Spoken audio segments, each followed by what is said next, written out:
अस्सलाम वालेकुम जी। मेरा नाम है मोहम्मद खुर्रम इकबाल और आप देख रहे हैं हमारा यूट्यूब चैनल बिजी बीक्स। हमने जो लास्ट टाइम वीडियो बनाई थी आप लोगों को बहुत पसंद आई। आपका बहुत बहुत शुक्रिया, आपने बहुत प्यार दिया, बहुत इज़्ज़त दी और कुछ सजेशंस भी दिए, कुछ रिकमेंडेशंस भी दी कि हमें इन चीज़ों पर बात करनी चाहिए, इन चीज़ों पर वीडियोस बनानी चाहिए। वो लोग जो नए इस शौक़ में दाखिल हुए हैं, जिन्होंने नया नया शुरू किया है, उनको इतनी अवेयरनेस नहीं है कि बर्ड्स को कैसे रखना है और बर्ड्स के बारे में उनका ख्याल कैसे रखना है, उनको कौन से विटामिन्स देने हैं, कौन से इलेक्ट्रोलाइट्स देने हैं, इन चीज़ों को कैसे लेके जाना है। तो हमने सोचा इस पे वीडियो बनाते हैं। तो आज का हमारा टॉपिक है कि इस हॉट वेदर में आपने अपने बर्ड्स को कैसे मैनेज करना है, उनका ख्याल कैसे रखना है और उनकी देखभाल आपने कैसे करनी है।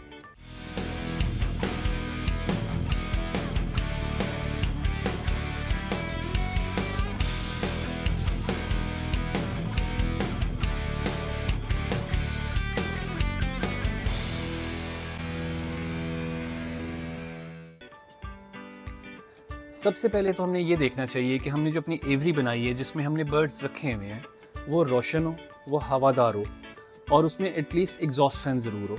अगर आप इस फील्ड में नए एंटर हुए हैं तो इतनी ज़्यादा गर्मी है हमारे मुल्क में, स्पेशली लाहौर में, पंजाब में जो पड़ रही है, जो लोग कूलर ही नहीं लगा सकते वो एटलीस्ट पंखा ज़रूर लगा के रखें। अगर पंखा नहीं लगा सकते तो एटलीस्ट उनकी एवरी इतनी हवादार होनी चाहिए कि उसमें क्रॉस वेंटिलेशन रहे। लेकिन मेरी रिकमेंडेशन आप लोगों को ये है कि एटलीस्ट कोशिश कीजिए, जहाँ आपने इतने महंगे बर्ड रखे हैं, इतना शौक किया है, तो आप उसमें एक छोटा सा कूलर लगा लें। वो आपकी एटमॉस्फेयर को प्लेजेंट कर देगा बर्ड के लिए भी।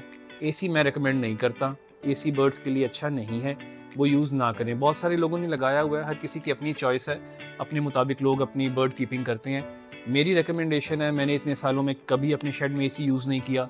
ये छोटा बर्ड है, आप इसको इस किस्म की ठंड ना दें जो ये बर्दाश्त नहीं कर सकता। कूलर की हवा फिर भी बेहतर है, वो पानी की नमी के साथ आती है। जब आप कूलर चलाएं तो आप कोशिश कीजिए कि आपके शेड के अंदर एग्जॉस्ट लगाओ, जो हवा पानी वाली नमी वाली अंदर आती है वो पूरे हवा में शेड में सर्कुलेट करें, उसको बाहर फेंकें।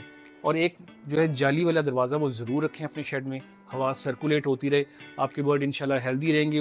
ये तो चीज़ें हो गई हैं बाहर की। अब हम आते हैं कि आपने बर्ड को उसकी इनर स्ट्रेंथ के लिए, इनर कोप कैसे करे वो गर्मी के लिए, आपने उसको क्या कुछ देना है। आप कोशिश कीजिए कि अपने बर्ड को गरम दाना ना दें। गरम दाने से मेरी मुराद ये है जैसे सूरजमुखी है, ऑयली फूड्स हैं और कोई भी विटामिन्स जो हैं, मिनरल्स जो हैं, विटामिन्स वो इतने ज़्यादा ना दें। विटामिन्स आप सब जानते हैं कि ये गर्म होते हैं।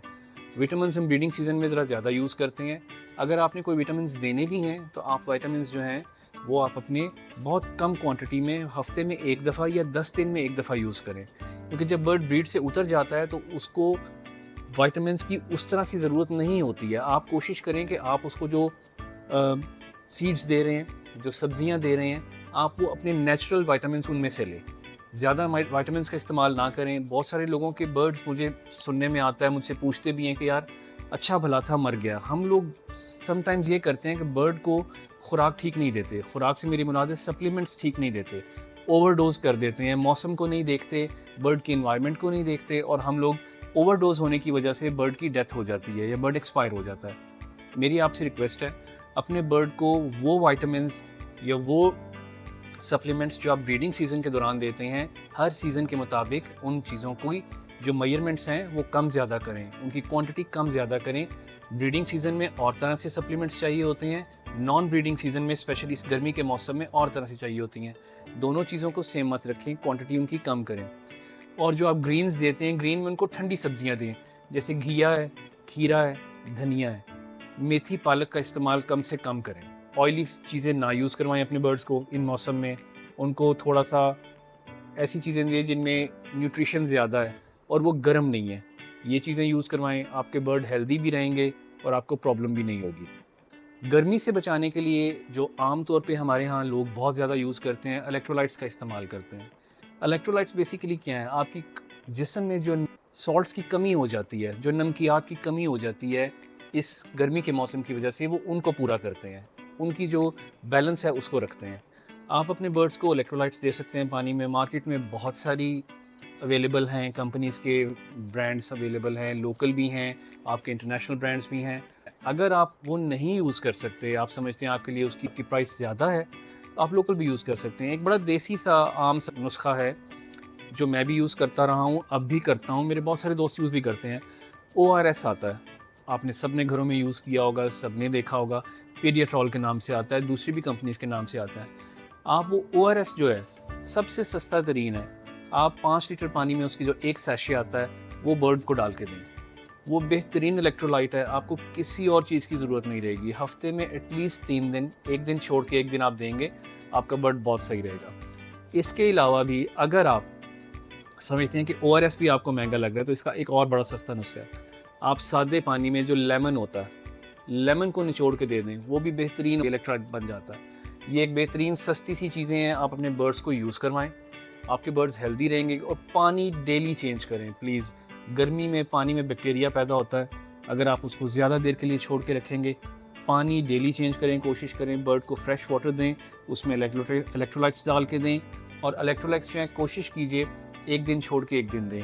ज़्यादा हॉट वेदर में जब मौसम बेहतर हो जाता है, आप इसकी मिकदार जो है वो कम कर दीजिए। और हाँ, एक सबसे इम्पॉर्टेंट चीज़ जो मैं आप लोगों को बताना चाहता हूँ, अपने बर्ड्स को कभी भी ओवर क्राउडेड ना करें। ओवर क्राउडेड से मतलब है किसी भी एक केज में, किसी भी एक बड़ी फ्लाइट में बहुत ज़्यादा बर्ड्स ना छोड़ें, स्पेशली इस मौसम में, क्योंकि बर्ड्स खुले होकर बैठना चाहते हैं, उनको भी गर्मी लगती है जिस तरह हमें भी लगती है। आप खुद सोचें, एक कमरे में बहुत सारे ज़्यादा लोग आप इकट्ठे कर देंगे तो आपको घबराहट होगी, आपको उलझन होगी। Same is the case with the birds. When you put too much birds in one cage, उनके लिए प्रॉब्लम होती है, वो लड़ते हैं, नुकसान होता है, खून निकलता है, ज़ख़म आते हैं। कोशिश कीजिए कि मुनासिब बर्ड्स को मुनासिब केजेस में रखिए।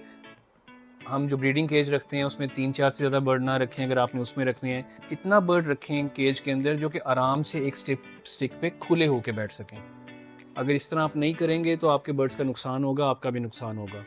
उम्मीद है कि आपको मेरी ये सजेशंस पसंद आएंगे, आप इस पे अमल करेंगे और मुझे अच्छे रिव्यूज़ देंगे, मुझे बताएंगे कि मुझे किन चीज़ पे वीडियो बनानी चाहिए, ताकि मैं आप लोगों का भी फ़ायदा कर सकूं, नॉलेज भी शेयर कर सकूं, जो कुछ मैंने सीखा है आप लोगों तक ट्रांसफ़र कर सकूं और सबका फ़ायदा हो। अल्लाह आप सबको खुश रखे, सबको अल्लाह ताला निगहबान हो। Thanks for watching my videos. Allah हाफिज़।